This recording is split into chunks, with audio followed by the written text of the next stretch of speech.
ITDC India news tablet के सभी दर्शकों का स्वागत, वंदन, अभिनंदन।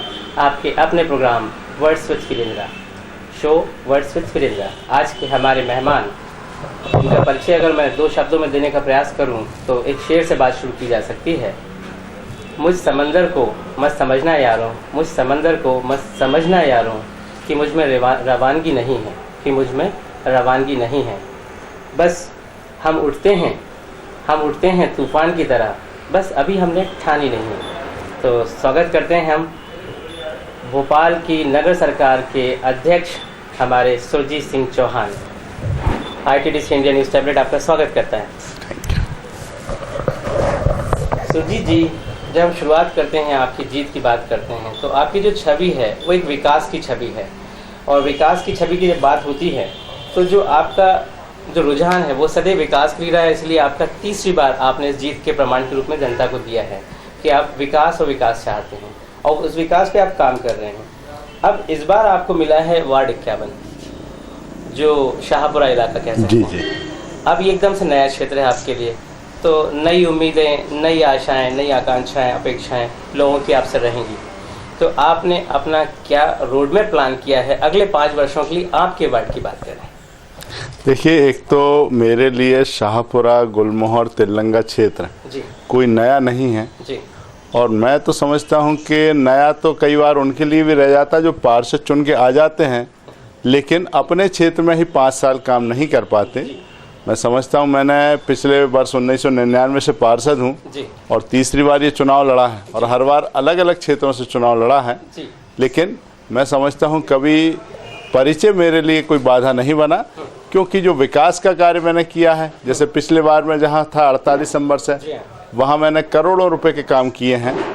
पुल पुलिये बने हैं, सड़क बने हैं, फुट ओवर ब्रिज बने हैं, पानी की व्यवस्था सुचारू हुई है, उद्यानों को विकसित किया है। तो लोग कहते हैं ना कि ये सब चीज़ें निर्जीव हैं, लेकिन मैं कहता हूँ यही चीज़ सजीव है। काम प्रत्यक्ष प्रमाण है और वो बोलता है। और इसलिए आप भोपाल शहर के, हिंदुस्तान के किसी भी कोने से लड़ जाओ, तो यदि आपने काम किया है तो वो काम आपका निश्चित रूप से आपके काम आएगा, और आपकी जीत निश्चित रूप से अच्छी जीत होगी। भोपाल में जो जीत हुई है मेरी, वो भी ऐतिहासिक जीत हुई है। रिकॉर्ड मतों से मैं इस विधानसभा में नंबर 1 पे जीता हूँ, और इसलिए मैं जनता का आभार भी व्यक्त करता हूँ। और पहले दिन से, जिस दिन से मैं जीता हूँ, उसी दिन से जनता के बीच में लगातार सक्रिय रहा हूँ। जहाँ तक इन आपने कहा इन क्षेत्रों का, तो मैं समझता हूँ मेरा जन्म भी भोपाल के अंदर ही हुआ है, और भोपाल शहर की एक एक गलियों से मेरा बड़ा गहरा नाता है। चाहे सिटी पुराने शहर की हम बात करें, चाहे इस नए भोपाल की बात करें, पूरी सिटी में मेरे दिमाग में है। बिल्कुल नहीं। और नए भोपाल में अगर बात करें अपनी MP नगर की, तो आपके कार्य वहाँ पर बोलते नजर आते हैं, दिखलाई पड़ता है, ये सभी ने माना है। अब जब आप नई जगह आपने शाहपुरा को लिया है, तो जनता पूछना चाहती है कि यहाँ शाहपुरा झील है, शाहपुरा झील प्रदूषण और अतिक्रमण से बची रहेगी, इसकी क्या तैयारियाँ आपकी? देखिए, मैं एक स्पष्ट कर दूं आपको। नंबर 1 तो जो शाहपुरा झील है वो हमारी शाहपुरा झील जैसी नहीं है। एक्चुअल में वो तो जो हमारा सीवेज और अन्य जगह से स्रोत है पानी का, वो है वहाँ पर। अब हम उसको शुद्ध कर रहे हैं। हमने उसके लिए फिल्टर प्लांट लगाए हैं, चारों कॉर्नर्स में वहाँ पर काम चल रहा है, जिससे कि जो सीवेज का पानी वहाँ पर आएगा उसको हम शुद्ध करके पर्यटन की दृष्टि से इस तालाब को हम विकसित करेंगे। और जैसे बड़ा तालाब साफ और स्वच्छ है, उसी प्रकार से इस पानी को भी इतना स्वच्छ बनाएंगे ताकि यहाँ नौका विहार भी हम कर सकें, अन्य पर्यटक गतिविधियों को भी हम अच्छे से संचालित कर सकें। मैं समझता हूँ कि खूबसूरती के मामले में ये हमारे अन्य झीलों से भी बहुत ज़्यादा खूबसूरत है, और इस क्षेत्र में अपार संभावना है कि इसको हम पर्यटन का एक बहुत विकसित क्षेत्र बनाएं।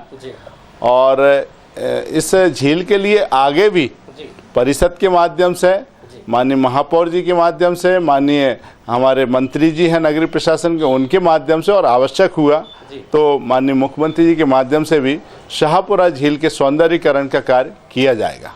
नहीं, ये जो शाहपुरा झील जैसे विकसित किया गया और जैसे भी विकसित हुई और अभी बहुत अच्छी स्थिति में है, उसका जो चिंता का विषय वो ये है कि जैसे आपको याद होगा सन 60 से पहले अगर हम रेत घाट के सामने वाले हिस्से की तस्वीरें देखें तो आप पाएंगे वहाँ पर करीबन एक ओपन पैसेज है, फ्रंटेज है लगभग आधा किलोमीटर का, जो कि बाद में अतिक्रमण की चपेट में आता चला गया। अब लगभग शायद 500 फीट भी नहीं बचा है जो ओपन स्पेस है जी वीरेंद्र, जो कि पिछले 40 साल में हम लोगों ने देखा है, 50 साल में उसको बदलते हुए।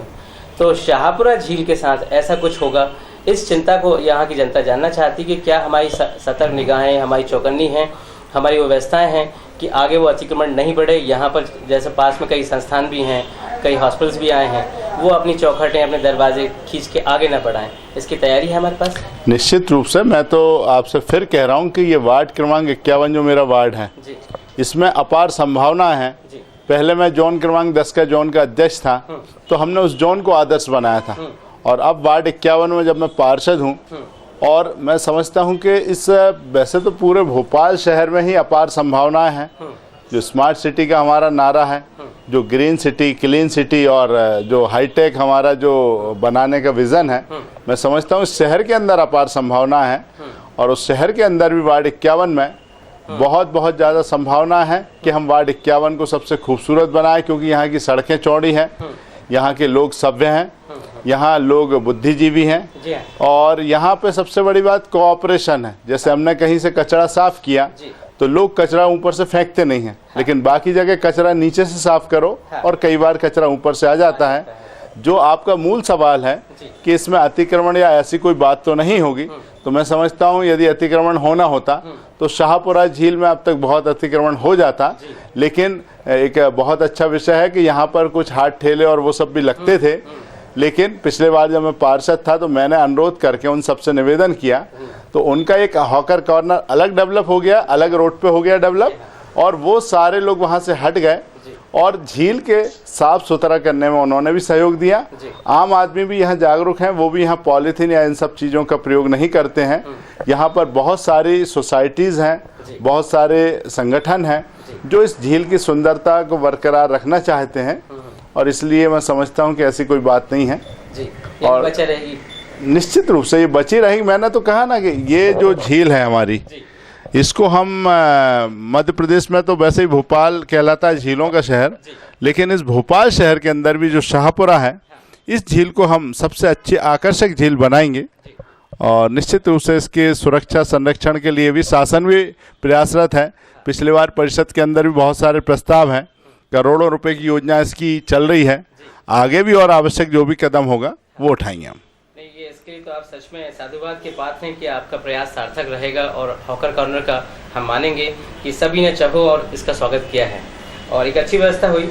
अब चूंकि आप नगर सरकार के एक प्रमुख प्रतिनिधि भी हैं जी, तो मैं ये जानना चाहता हूँ कि एक हमारे शहर का पुराने भोपाल का हिस्सा है जहाँ नूर महल तालाब भी है, परंतु पिछले 15 सालों में वो तेजी से सिकुड़ता चला गया और उस पर अतिक्रमण बढ़ते चले गए। वो चाहे कॉलोनी डेवलप हो रही हो, चाहे वो हॉस्पिटल्स वहाँ पे डेवलप कर रहे हो पीछे से, लेकिन उस पर कभी भी कोई चिंतनीय डिस्कशन नहीं बढ़ा और एक ऐसा सरोकार वाली बात नहीं बढ़ी कि उसको रोका जा सके। तो क्या अगले 5 साल में हम उम्मीद करें भाजपा की जो नगर सरकार है वो भोपाल परिषद इस मामले में आगे बढ़ेगी और नूर महल को बचाएगी, क्योंकि ITDC इसकी पहल करता है? बीरेन जी, एक तो मैं आपको ये स्पष्ट कर दूं कि मैं कोई नगर प्रतिनिधि या इस टाइप से नहीं, आपने बल्कि नगर सरकार यदि कहा है तो निश्चित रूप से मैं भी इस नगर का सेवक हूं। और जो आपने नूर महल वाला जो विषय बताया है, मैं समझता हूं कि अभी पूरे शहर का हम लोगों ने भ्रमण शुरू किया है। कल भी माननीय महापौर जी के साथ दौरा था, आज भी मैंने कल पदभार ग्रहण करके आज सुबह से ही इस भोपाल शहर का भ्रमण भी शुरू किया है। निश्चित रूप से उसका भी हम लोग मौका मुआयना करेंगे, और वहाँ पर जो आवश्यक होगा मैं समझता हूँ कि समिति का गठन करके उस विषय में जो चिंतन करने वाले लोग हैं, बुद्धिजीवी हैं, उन सबके साथ बैठ के विचार विमर्श करेंगे। महापौर जी और अन्य विधायकगण विचार विमर्श करेंगे, और उसमें भी जो उचित निर्णय होगा तो पार्षदों के साथ हम नगर निगम परिषद के अंदर डिस्कस करेंगे, और चर्चा में जो भी विषय उभर के आएगा उस पर जो निर्णय होगा उससे भी निश्चित रूप से, और आपकी जो चिंता है निश्चित रूप से हम प्रयास करेंगे कि वहाँ भी कोई अच्छा पर्यटन प्लेस या ऐसा डेवलपमेंट हो जाए, और अतिक्रमण मुक्त होने के लिए जो आपकी चिंता है उस पर भी हम निश्चित चर्चा करेंगे।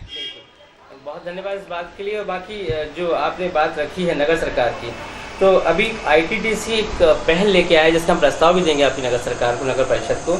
हम चाहते हैं कि आपके जितने भी जोन हैं भोपाल के, सभी जोन में एक ई-लाइब्रेरी शुरू की जाए बच्चों के लिए।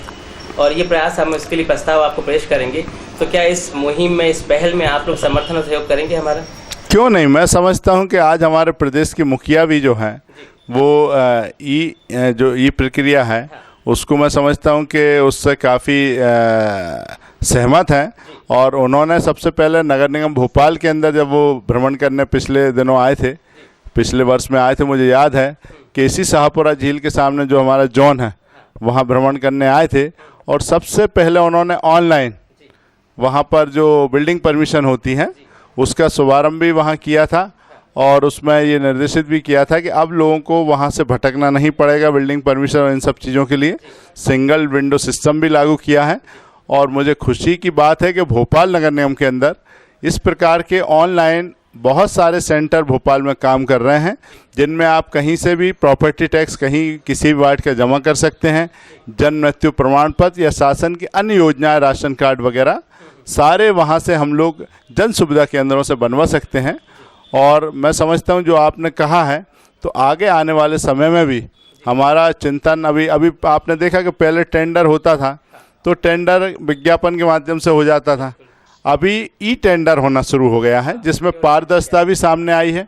तो निश्चित रूप से आपने जो लाइब्रेरी की जो बात की है वो आज की आवश्यकता है, क्योंकि वर्तमान जो युग है उस युग के अंदर आप हाईटेक हो गए हैं। आपके हाथ में मोबाइल है, आपके हाथ में लैपटॉप है, आपके हाथ में टैब है, और उसके अंदर यदि आपको ई लाइब्रेरी उपलब्ध होती है तो वो भी अच्छी बात है।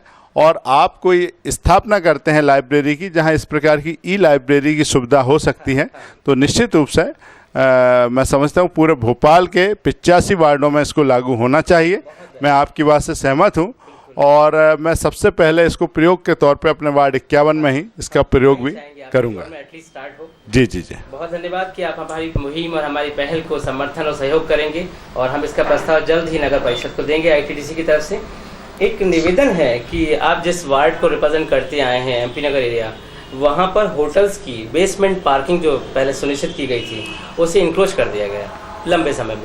नहीं, एक तो मैं स्पष्ट कर दूं कि मेरा MP नगर क्षेत्र से मैं पार्षद नहीं था। मैं Arera colony E4 E5 10 number और 1100 क्वार्टर से पार्षद था, लेकिन मैं जोन अध्यक्ष था और उस जोन अध्यक्ष के नाते MP नगर भी मेरे कार्य क्षेत्र में था।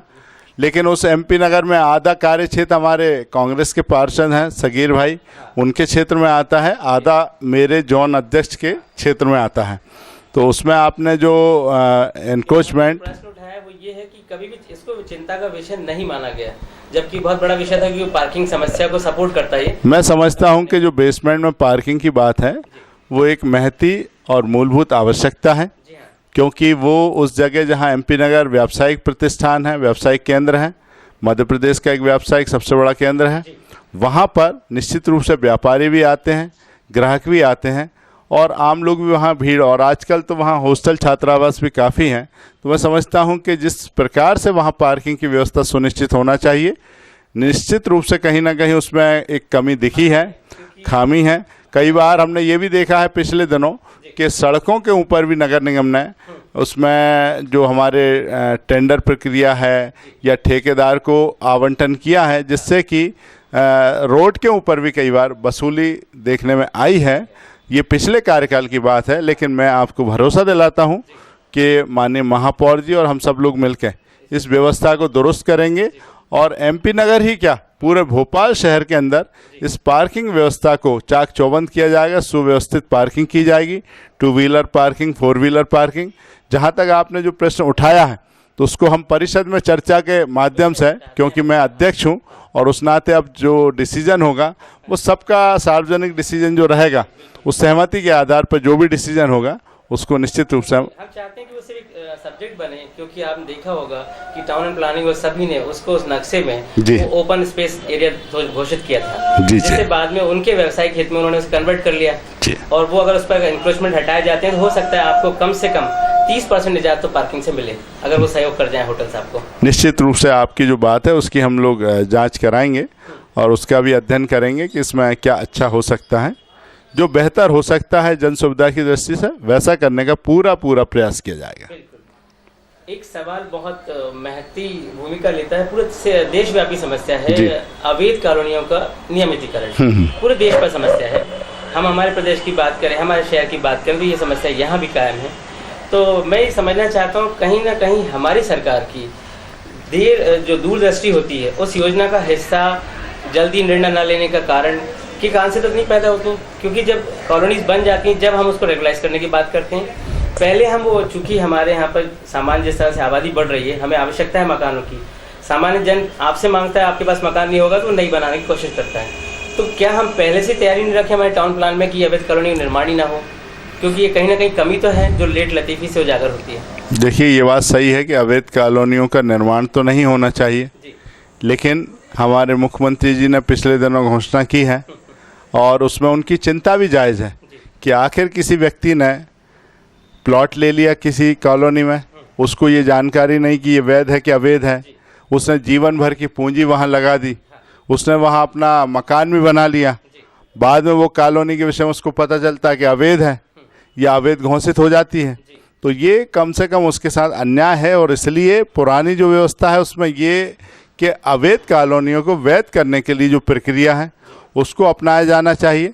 इस विषय में भी हम लोग सब प्रयास कर रहे हैं और आगे से ये बात सही है कि आगे से जो कॉलोनी बने वो वैध प्रक्रिया के अंतर्गत ही उनका निर्माण होना चाहिए, क्योंकि यदि इस प्रकार से हम करेंगे तो निश्चित रूप से कहीं ना कहीं अवैध निर्माण हुए हैं या अवैध कॉलोनियाँ बनी हैं, तो इस बात से कहीं उनको गलत संदेश ना जाए, और इसलिए आगे से इस प्रकार से अवैध कॉलोनियाँ नहीं बनना चाहिए। लेकिन अभी जो हैं उसको वैध करने की जो प्रक्रिया है वो परिषद के माध्यम से हम लोग निर्णय करेंगे और उसमें आगे कार्रवाई करेंगे।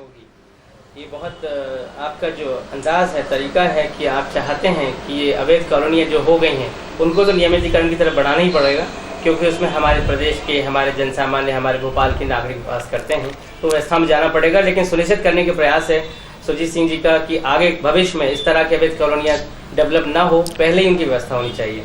तो एक प्रश्न उठता है, वो प्रश्न आपकी नेशनल एग्जीक्यूटिव कमेटी के आप मेंबर रहे हैं, लगातार आपने हिस्सा लिया, महाराष्ट्र जोन संभाला है आपने काफ़ी काम किया है, तो राष्ट्रीय कार्यकारिणी भाजयुमो के मेंबर होने के नाते, सदस्य होने के नाते, अगर हमारा भारतीय जनमानस से बात कर रहे हैं, भोपाल की जनता से बात कर रहे हैं, आपने एक भाजपा का सदस्य अभियान चला रखा है, एक विराट अभियान है, अगर ये सफल होता है तो उम्मीद है कि गिनीज बुक में जाए, क्योंकि जिस हिसाब से आप बढ़ रहे हैं सफलता आशातीत नजर आती है। तो ऐसे में हमारे जो युवा हैं वो आपकी भाजपा से क्यों जुड़ें? कोई 3 बातें आप अपने बात में बताएं जो भाजपा से जुड़ने के लिए युवा आपसे सुनना चाहते हैं। मैं समझता हूं कि मैं युवा मोर्चा में एक साधारण सदस्य हूं, पार्टी का भी एक साधारण कार्यकर्ता हूं, और इसलिए मैं समझता हूं कि भारतीय जनता पार्टी जिस विचारधारा को काम करती है वो है एकात्म मानववाद का सिद्धांत और अंत्योदय, जो हमें ये बताता है कि हम सब एक हैं, हमारी आत्मा एक है, किसी में कोई भेदभाव नहीं है और इसलिए सब एक समान है। और अंत्योदय की हम लोग जो बात करते हैं वो है हमारा कि प्रथम पंक्ति के प्रथम व्यक्ति की जितनी अहमियत है वो अंतिम पंक्ति के अंतिम व्यक्ति तक भी वही अहमियत होना चाहिए, और वहाँ भी वो सब योजनाएं पहुँचना चाहिए। और इसलिए हमारी पार्टी को हमने कहा है सर्वस्पर्शी और सर्वव्यापी पार्टी, तो इसलिए मैं समझता हूं कि इसलिए भी जुड़ना चाहिए। दूसरा, हमारे यहाँ पार्टी के अंदर सामूहिक निर्णय होते हैं, संगठन सर्वोपरि माना गया है और संगठन के अंदर हम देश को सर्वोपरि मानते हैं, तो इसलिए मैं समझता हूं इसलिए हमारी पार्टी से सब युवाओं को जुड़ना चाहिए। तीसरा, इस समय जो मोदी जी हमारे देश के प्रधानमंत्री हैं और अंतर्राष्ट्रीय क्षितिज के ऊपर छाए हुए हैं, बहुत अच्छे निर्णय ले रहे हैं, पूरा विश्व उनको सराह रहा है। और मध्य प्रदेश के माननीय मुख्यमंत्री जी की यदि हम बात करें तो मध्य प्रदेश के अंदर इतनी योजनाएं गरीबों के लिए, अमीरों के लिए, सारे वर्गों के लिए, अनुसूचित जाति, जनजाति, पिछड़ा वर्ग, महिलाओं, मतलब किसी भी वर्ग को हम स्पर्श करेंगे तो उनके लिए बहुत सारी योजनाएं माननीय मुख्यमंत्री जी ने लागू की हैं। वो देश के लोकप्रिय मुख्यमंत्री हैं और इसलिए मैं समझता हूं कि उनकी ख्याति भी केवल भारत के अंदर नहीं, मैं समझता हूं उनकी भी विश्व के अंदर ख्याति है। और इसलिए जब ऐसे नेता हमारी पार्टी में हैं और भोपाल शहर में सांसद आलोक संजर हैं, हमारे लोकप्रिय विधायकगण हैं, अब हमारे महापौर आलोक शर्मा हैं, तो इसलिए मैं इस भोपाल शहर के युवाओं से ये संदेश देना चाहूँगा कि इसलिए हमारी पार्टी से जुड़ें, क्योंकि ऐसे नेता हैं जो विकास को अपना लक्ष्य मानते हैं और विकास के लिए दिन रात काम करते हैं। जैसे आप बताते हैं कि जो भाजपा के बारे में एक मत रहा हमेशा से कि अब जो उसकी विचारधारा में परिवर्तन हुआ है पिछले 15 साल में, 20 साल में लगभग, कि एक सर्वहारा छवि प्रस्तुत कर रही है और उसी की दलील और अपील प्रस्तुत कर रहे हैं सुरजीत सिंह जी कि हम सभी को लेकर चलना चाहते हैं। अंत्योदय योजना एक जो योजना है मध्य प्रदेश सरकार की, वो इसकी एक पहल है जो बताती है कि हम सबके साथ खड़े हैं और शायद इनकी जो भाजपा की समाजवादी छवि है उसको सुदृढ़ भी करती है। क्योंकि याद है 1980 के आसपास जब आप एकात्म मानववाद की बात करके भाजपा की शुरुआत होती है और पंडित जी इस सूत्र में बांधने की कोशिश करते हैं कि हम सब एक जन हैं और हम सब स्वीकार करते हैं कि उस विचारधारा से हम राष्ट्र को एक कर सकते हैं। तो ये तो बहुत अच्छी बात है और भाजपा का ये आंदोलन सफल हो ये सभी की चाह होगी यदि वो उस नियति और नियत में फर्क नहीं करती है। तो इसी उम्मीद के साथ सब एक प्रश्न बहुत आजकल मीडिया में छाया रहता है जी, कि सीधा कहा जाता है कि शिवराज के भाई नगर सरकार के अध्यक्ष बने। कैसा लगता है आपको सुन के ये शब्द? सच बोलूं आपको? बिल्कुल बताइए। सबसे पहले तो ये मेरे लिए गर्व की बात है कि भैया मुख्यमंत्री हैं, परंतु सुरजीत सिंह चौहान भारतीय जनता पार्टी का एक छोटा सा कार्यकर्ता है और मैं समझता हूं कि जहां तक माननीय मुख्यमंत्री जी का विषय है तो पूरे 7 करोड़ जनता मध्य प्रदेश की वो उनका परिवार है, वो उनके भाई हैं और इसलिए मैं भी उसमें एक छोटा सा कार्यकर्ता हूं, तो निश्चित रूप से मैं भी उसी श्रेणी में आता हूं और पार्टी का एक अनुशासित सिपाही के रूप में मैंने हमेशा काम किया है। पार्टी ने जब जो कार्य दिया है उसको निश्चित रूप से मैंने करने का यत्न और प्रयत्न किया है। जब जो जिम्मेदारी दी है उस जिम्मेदारी को निभाने की कोशिश की है और इसलिए इस बार भी जब ये निर्णय हुआ तो मैंने कहा ना, ये निर्णय सामूहिक होते हैं, हमारे यहाँ निर्णय कोई व्यक्ति विशेष नहीं करते और इसलिए पार्टी नेतृत्व ने मुझे ये अवसर दिया है तो निश्चित रूप से इससे मेरी और ज़्यादा जिम्मेदारी बढ़ गई है। मैं तो सिर्फ आपको इतना आश्वस्त कर सकता हूं कि मुझे जो जिम्मेदारी दी है उस पर मैं खरा उतरने का पूरा प्रयास करूंगा, अक्षरशः पालन करूंगा कि ताकि शहर की जनता को विकास मिल सके, शहर की जनता को हम हाईटेक सिटी दे सकें, यहाँ शहर की जनता को हम जो बुनियादी सुविधाएं होना चाहिए नगर निगम की तरफ से वो मुहैया करा सकें।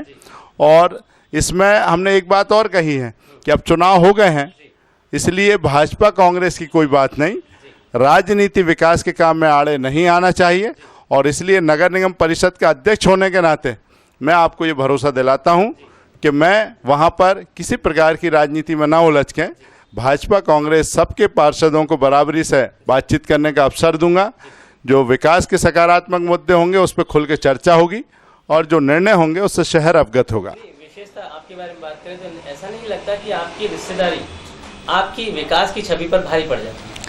नहीं, ऐसी कोई बात नहीं है, ना तो कोई भारी पड़ती है और ना कोई हल्की पड़ती है। मीडिया है तो यही कहता है। लेकिन एक बात जरूर है कि यदि जैसे आप ही मेरे भाई हैं तो आपका भाई होना कोई गुनाह है क्या? बिल्कुल स्वागत है, इसका कोई गुनाह की बात तो इसलिए मैं समझता हूं कि मैंने कहा ना कि मैं तो अपने आप को मुझे कभी इस चीज़ का जो है अहंकार नहीं रहा कि आखिर मैं कौन हूं, क्या हूं, क्योंकि सबसे बड़ी बात इंसानियत होना चाहिए। मानवता जहां है वहां मैं समझता हूं सब ठीक है और इसलिए हमारे अंदर मूल भावना है समाज में काम करने की, तो समाज में हम लोग काम कर रहे हैं और ये सिर्फ एक हमारा माध्यम है राजनीति और इस माध्यम से मैं कर रहा हूँ। एक छोटा सा अभी जो समय चल रहा है उसकी अगर बात न करें तो अधूरी लगेगी मुलाकात कि न शिव सुंदर है न शिव सत्य है। ऐसा क्या गलत हुआ है कि मामा शिवराज पर भाजपा के बात करते हैं तो विपक्ष के अटैक सीधे निशाने पर रखते हैं उनको? देखिए, कोई बात नंबर एक तो आपने जो कहा कि ना शिव सत्य है ना सुंदर है, लेकिन आपको तो अच्छे से पता है कि सत्यम शिवम सुंदरम, तो इसलिए ये बात तो गलत हो नहीं सकती। सत्य ही शिव है और शिव सुंदर होते हैं। जहाँ तक मैं व्यक्तिगत मत दे रहा हूँ कि मध्य प्रदेश के मुख्यमंत्री होने के नाते मध्य प्रदेश में जो उन्होंने छवि बनाई है, विशेष रूप से आप इस बात से समझ लीजिए कि तीसरी बार मध्य प्रदेश के अंदर मुख्यमंत्री जी बने हैं वो, तो निश्चित रूप से ये इस बात का घोतक है कि जो परिणाम आए हैं मध्य प्रदेश के अंदर भाजपा की सरकार के, और जो सरकार बनाई है वो इस बात के घोतक हैं कि उन्होंने विकास के कार्य किए हैं। उन्होंने लोगों के, जनता के बीच में, जनता के दिलों में जाके अपनी जगह बनाई है, अलग स्थान बनाया है। और मैं समझता हूं कि इसलिए बच्चे भी उनको मामा के रूप में पसंद करते हैं और हम सारे युवा भी उनको भाई के रूप में देखते हैं। घर की माता बहनें भी उनको भाई के रूप में देखती हैं। और आप ये कल्पना कीजिए कि गरीब कन्याओं के विवाह की बात हो या बहुत सारी योजनाएं हैं, एक एक योजनाओं का जब आप चिंतन करेंगे तो आपको लगेगा कि निश्चित रूप से मुख्यमंत्री जी ने बहुत सारे जनोन्मुखी कार्य किए हैं। तो मैं समझता हूं कि यानी हम प्रदेश की जो आरोप आप लगाने की बात कर रहे हैं वो तो सिर्फ एक, हाँ, वो उस विषय में तो मैं टिप्पणी नहीं करना चाहूँगा, लेकिन एक बात ज़रूर कहूँगा कि खिस्सियानी बिल्ली खम्मा नोचे, ऐसे कोई इशू, ऐसे कोई मुद्दे नहीं हैं। और इसलिए कोई ना कोई झूठे आरोप, मनगढ़ंत आरोप लगाते रहते हैं, लेकिन जनता को सब असलियत पता है कि कौन जनता के बीच में सेवा कर रहा है, कौन जनता के बीच में काम कर रहा है। और इसलिए जनता समझदार हो चुकी है और मैं समझता हूं कि जनता ही निर्णय करती है। जो निर्णय हुआ है उसमें मध्य प्रदेश में तीसरी बार सरकार बनी है और आगे भी मैं समझता हूं कि, यानी हम प्रदेश की जनता को आश्वस्त करें कि मामा शिवराज जो हैं वो सत्यम शिवम सुंदरम को खरा रखेंगे। निश्चित रूप से खरा रखेंगे, क्या खरा रख रहे हैं और आगे भी रखते रहेंगे। बिल्कुल, बहुत धन्यवाद। अभी यहाँ पर लेते हैं एक अल्प विराम और हम जल्द मिलेंगे कुछ सेकंड्स के अंतराल से। वेलकम बैक ITD से इंडिया न्यूज़ टैबलेट। सभी दर्शकों का स्वागत। हमारी मुलाकात जारी है सुरजीत सिंह चौहान, भाजपा प्रतिनिधि और मध्य प्रदेश की भोपाल की नगर सरकार के अध्यक्ष। सुरजीत जी, पुनः स्वागत आपका। आपसे अब अंतर्मन में हम एक शुरुआत करते हैं जी कि कुछ ऐसे विषय हैं जो कहते हैं कि एक सुरजीत सिंह सामान्य धरातल पर जीने वाले इंसान, एक डाउन टू अर्थ रहने वाले इंसान, आपने ये जो मकाम हासिल किया है, तो जो स्ट्रगल्स आपके साथ हुई हैं जिससे यहाँ तक पहुँचे हैं, कोई ऐसा संस्मरण जो आपको याद आता है, जो आप इंस्पिरेशनल हमेशा शेयर करना चाहते हो, जिससे आपको लगता हो कि मेरा ये टर्निंग पॉइंट था जहाँ से मेरा जीवन इधर बदला है?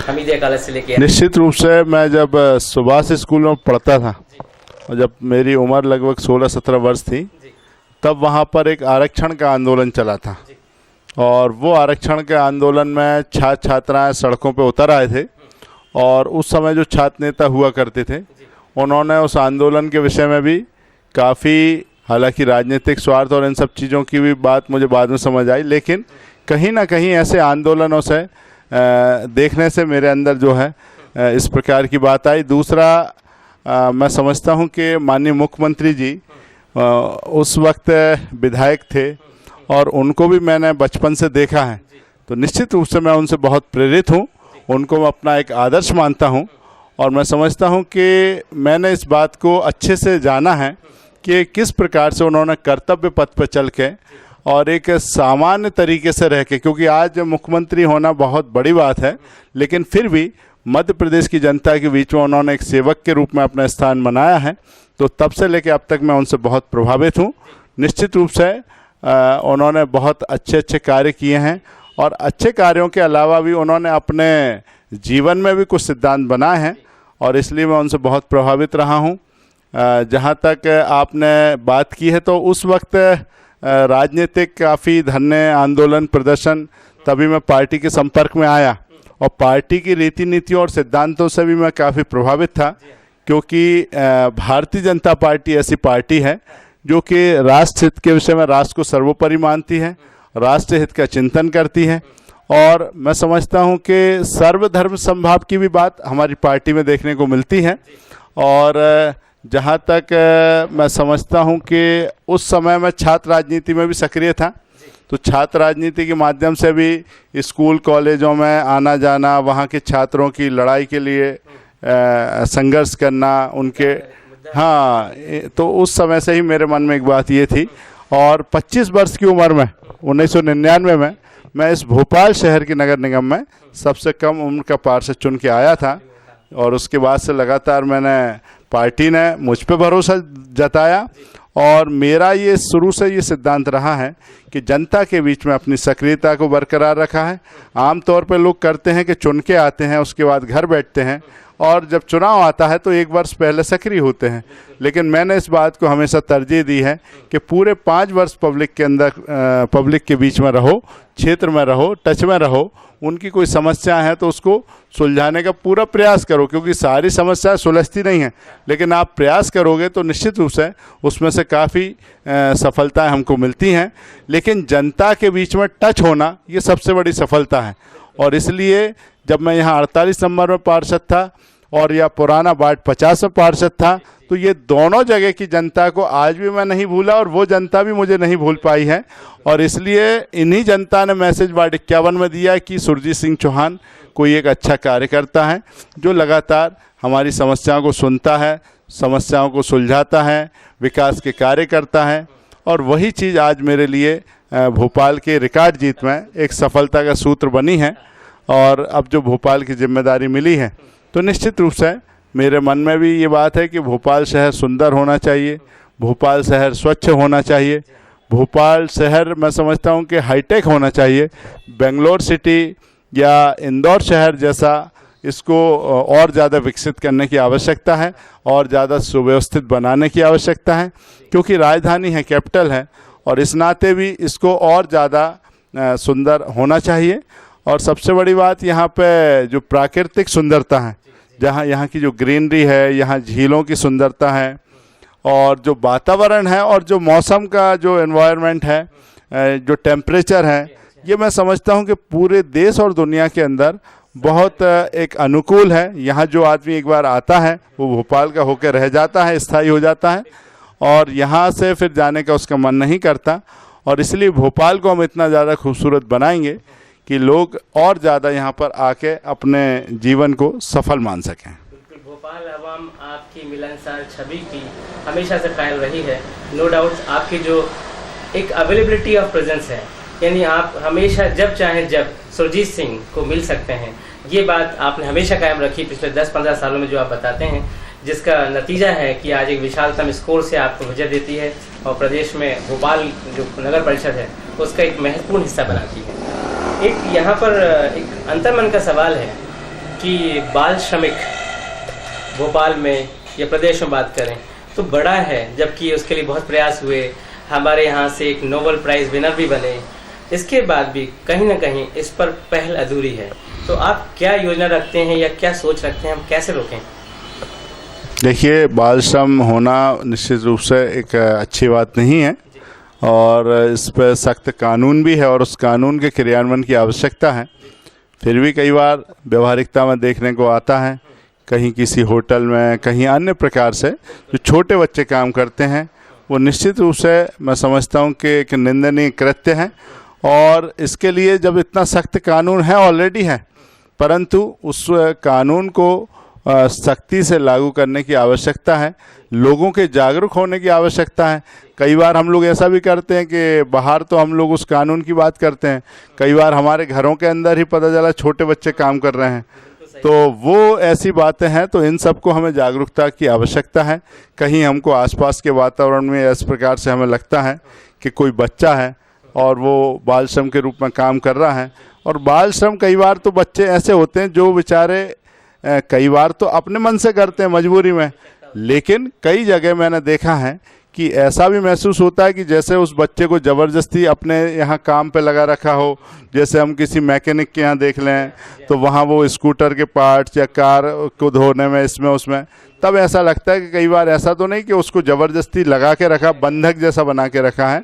तो निश्चित रूप से इसमें आवश्यकता है और इस बात के लिए मैं नगर निगम क्षेत्र में विशेष रूप से प्रयास करूंगा कि बाल श्रम को हम लोग सख्ती से रोकने के लिए जो कानून है उस कानून का भी सहारा लें, और आवश्यक हुआ तो हम अपने मध्य प्रदेश म्यूनसिपल एक्ट जो है 1956 उसके अंतर्गत भी जो बाल श्रम होगा उसके अंतर्गत हम यहाँ पे बाल श्रम रोकने के लिए थोड़ा सा संशोधन चाहते हैं जी, आगे परिषद में रखें जी, कि वो इतना सख्त हो जाए जी, लोगों में डर बैठे। निश्चित रूप से नहीं कराना, निश्चित रूप से जो कानून है उसको लागू करना हमारी जिम्मेदारी है। और अब मैं चूँकि सभापति हूँ और निश्चित रूप से मैं अधिनियम एक्ट का और अध्ययन करके और एक बार इस विषय में पार्षदों से राय मशविरा करके सभा के अंदर चर्चा करके परिषद के अंदर, और निश्चित रूप से इसको सख्ती से रोकने के लिए कदम उठाऊंगा। यानी हम 1 साल बाद जब आपसे मिलेंगे तो उम्मीद करेंगे कि इन बातों में चर्चा हुई होगी परिषद में। हाँ, निश्चित रूप से मैं समझता हूँ कि हम सभी सकारात्मक चर्चा करेंगे। अभी सबसे पहले हम लोग विचार करेंगे कि एक जो पहली बैठक हम बुलाएं नगर निगम परिषद की, वो 1 माह के अंदर आहूत होना चाहिए। तो उस विषय में माननीय महापौर जी के ध्यान में मैंने विषय लाया हूँ, और उसमें सबसे पहले हम पार्षदों से इस शहर के सुंदरता के लिए सुझाव लेंगे और यहाँ की जो समस्याएं हैं उन समस्याओं के लिए भी चर्चा करेंगे। एक जो बैठक हमारी होने वाली है, प्रथम बैठक, वो परिचयात्मक बैठक तो होगी ही, लेकिन उसमें शहर के, क्योंकि आगामी जो बैठक है वो बजट बैठक होगी, तो उस बजट बैठक के पूर्व हम सिर्फ उनसे सुझाव लेंगे, उनकी शिकायतें सुनेंगे और आगे के बजट में क्या बेहतर हो सकता है उसके लिए उन सबसे सुझाव लिए जाएंगे, चर्चा करेंगे। तो उसमें भी काफ़ी बिंदु शहर के लिए आ सकेंगे। अभी बहुत जल्द आप अंतर्राष्ट्रीय महिला दिवस 8 तारीख को मनाएंगे, तो हमारी जनता, हमारे प्रदेश की जनता, हमारे भोपाल की जनता आपको सुनना चाहती है कि महिला सशक्तिकरण, इस पर आपकी इस 2 शब्द के मायने राय में क्या है? देखिए, महिला सशक्तिकरण, मैं समझता हूँ कि महिला शब्द जो है वो अपने आप ही एक सशक्त है, मगर कई बार हम लोग देखते हैं कि वो बेबस हो जाती हैं, वो निशक्त हो जाती है, वो असहाय हो जाती है, वो असुरक्षित हो जाती है। और इसलिए इसको महिला सशक्तिकरण नाम दिया है कि ताकि महिला शक्तिशाली तो है, परंतु उसको और सशक्त करना चाहिए, एम्पावर्ड करना चाहिए। मैं समझ रहा हूँ कि पूरे विश्व का ध्यान इस समय महिलाओं के सशक्तिकरण की तरफ है।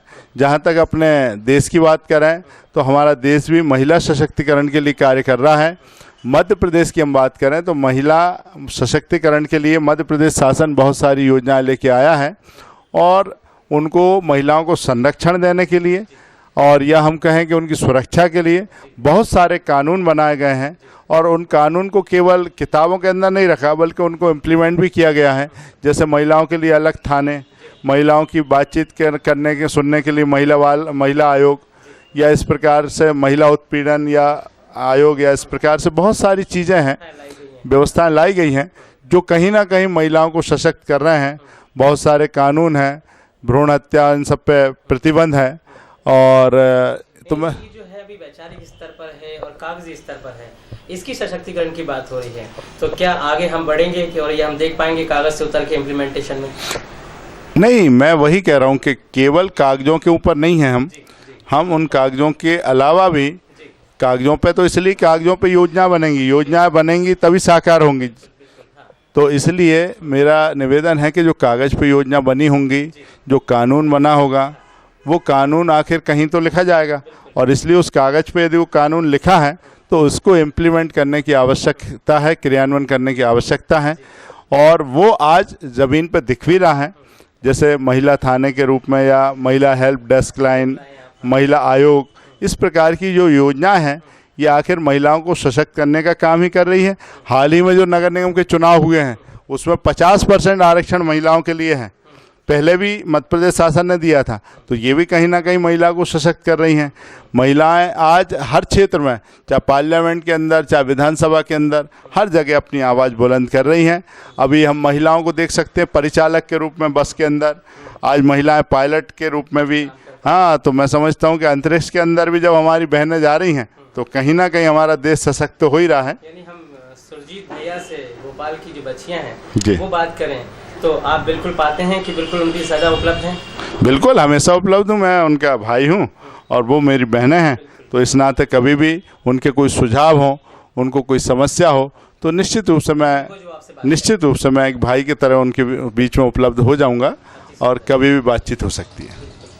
अंत में प्रदेश की जनता और फिर भोपाल नगर परिषद और भोपाल की जनता से एक संदेश सुरजीत सिंह चौहान जब देना चाहेंगे तो क्या संदेश होगा, हमारे दर्शक आपसे सुनना चाहेंगे? मेरा सिर्फ एक ही निवेदन है। कई बार व्यवहारिकता में हम लोगों को देखने में आता है, जैसे मैंने कहा ना कि हमने मान लीजिए कहीं साफ़ सफाई कराई तो साफ़ सफाई कराना हमारी जिम्मेदारी है, लेकिन व्यवहारिकता में देखने में आता है कि नीचे से सफाई हुई और ऊपर से खिड़की से एक पन्नी आ गई, उसमें कचरा भरा हुआ है।